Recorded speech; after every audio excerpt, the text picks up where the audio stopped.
So those are fleeing ethnic groups. I'll find out who's kind of been hard done by and see if we can bring them into the fold. Domination of ethnic media, interference in local politics, strong enforcement action, fostering relationships with local groups, including criminal and terrorist organizations, assertion of extraterritorial rights, intelligence and covert operations, encouragement of dependencies, powerful military cover, expanded concept of combined arms, acceptance of high levels of risk, postured for the long term. They combine these characteristics in novel and innovative ways to pursue their goals while taking advantage of United States and its allies' blind spots. And then they have parentheses like being, quote, at peace. That's like a blind spot for us. Oh, we're at peace. We're not at war with them. And think from this whole time we've been talking about winning without the enemy know that we're even fighting. They don't want to provoke us. They want us to be like thinking everything is cool. And meanwhile, there's maneuvers happening. A rival concept for competition. Next section. The idea of a theory of victory applied to competition.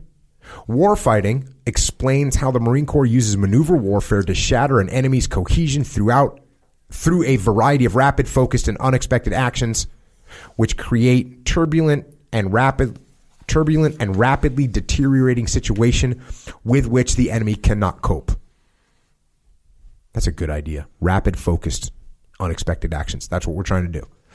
This is maneuver warfare's theory of victory to splinter the enemy system so that it can no longer function effectively.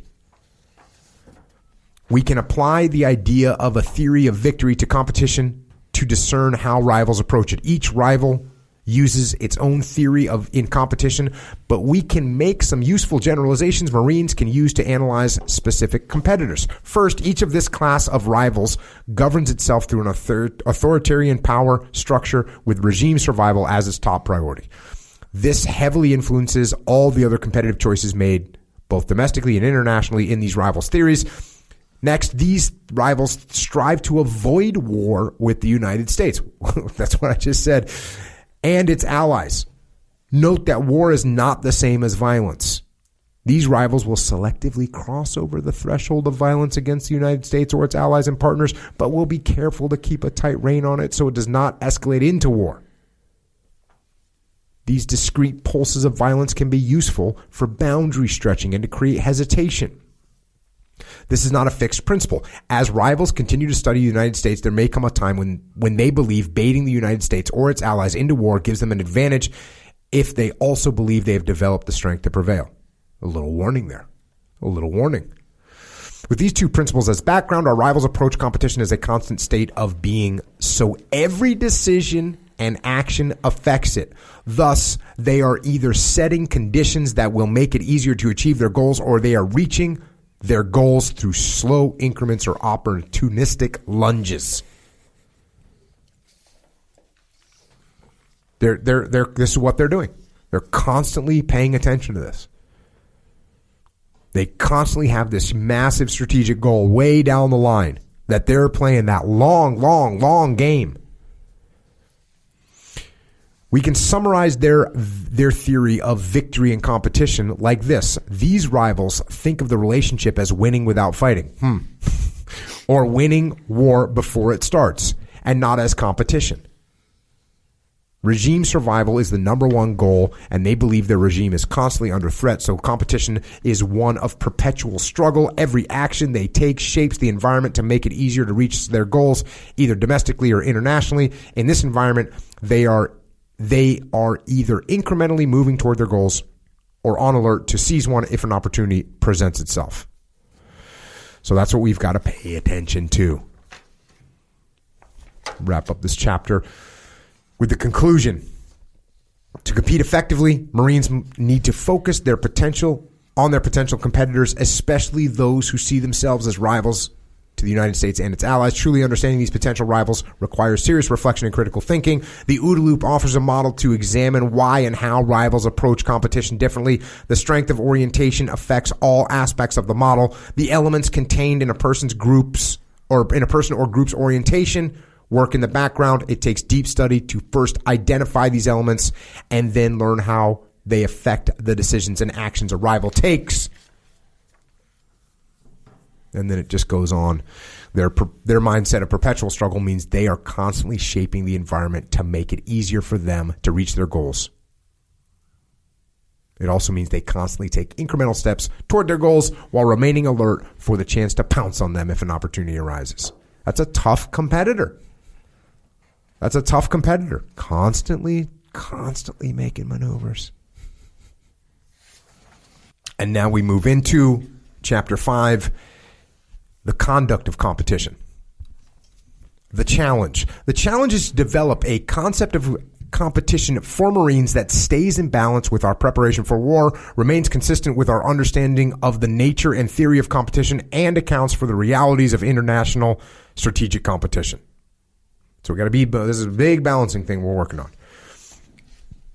Maneuver warfare's influence. Marines can use maneuver warfare principles to great effect in competition. We still seek to achieve our goals in a flexible and opportunistic way. That's a beautiful statement about leadership. Not just about maneuver warfare, but about leadership. You seek to achieve your goals in a flexible and opportunistic way. Isn't it way better for me to say, oh, Dave, you want to go into that market area? Great. I'll tell you what, run with it. That's an opportunity for me to grow the business based on Dave's drive. And by the way, I was thinking about going somewhere else, but Dave wants to go there. Cool. They're flexible. We seek to achieve a relative tempo advantage so that we can gain the initiative. Marines' in-depth understanding of the OODA loop is relevant everywhere on the competition continuum. Marines should not seek to reinvent maneuver warfare for competition, but rather think through how it can be applied across the competition continuum and not just to the continuum's subset that deals with war and the various forms of warfare. Orienting on the competitor. Next section. Orienting on the competitor is fundamental to successful competition. We develop our understanding of the competitor system and then exploit the weaknesses we find in it. I'd read that with the wrong voice. Sorry to the United States Marine Corps. Let me rehash that. We develop our understanding of the competitor system and then exploit the weaknesses we find in it. Much better. We develop models of the rival system and then use these models to share our understanding of it with others. We then develop ways to test our model in the real world. We observe our tests, then use feedback from these observations to improve the model. Marines learn about the OODA loop early in their service, which helps them move through this cycle smoothly. Warfighting teaches that we should try to get inside an adversary's thought processes and see them as they see themselves so that we can set them up for defeat. There's Dave Burke, adversary wing commander. What was your name? Adversary officer. I kind of elevated you. You got like a wing commander. That's good. That's a beautiful thing. We take you and we say your job is to think like the enemy. Yep.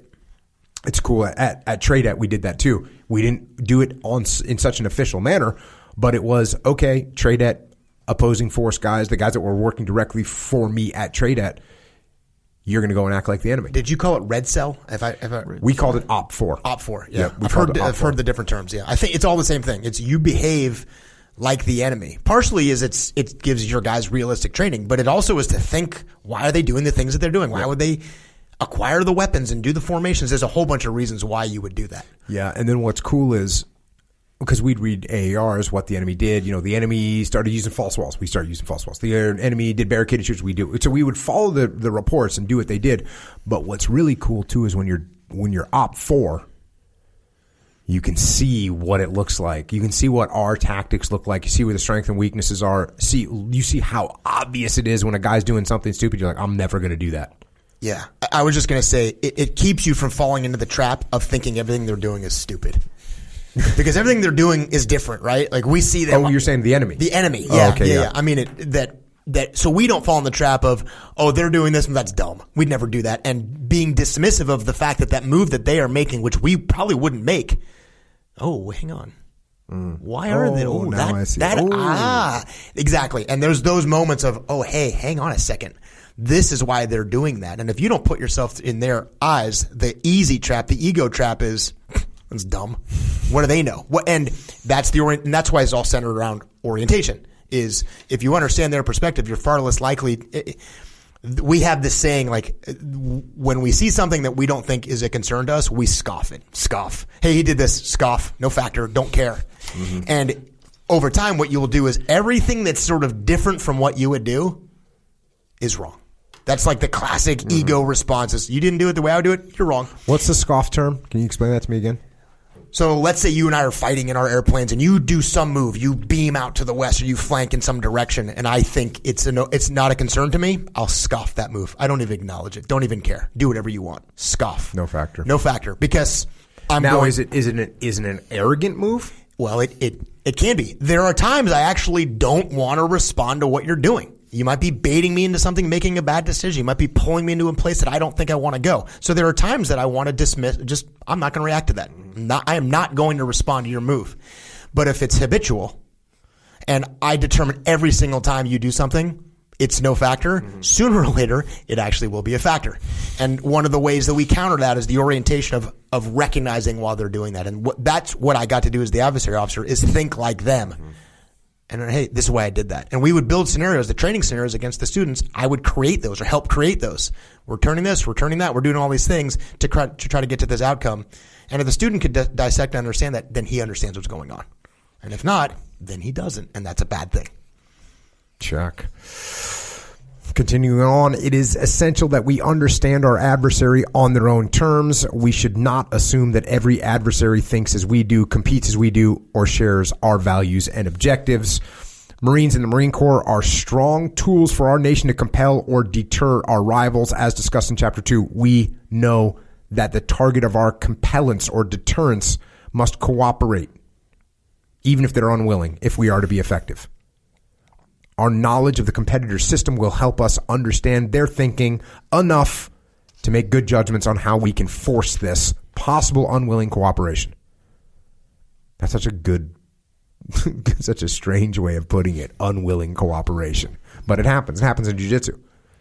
Like, I start to choke you, Echo, you have to defend your neck. It's unwilling, but you got to do it. You got to do it. Wait, that's the same as coercion, right? Yeah, similar. Yeah.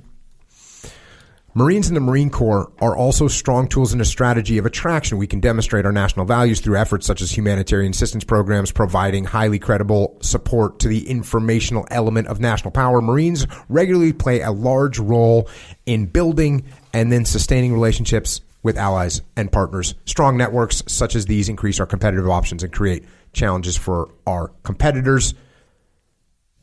Next section is shaping the action. Our competition goals are derived from our vital national interests, and we must think ahead if Marines are to support reaching these goals.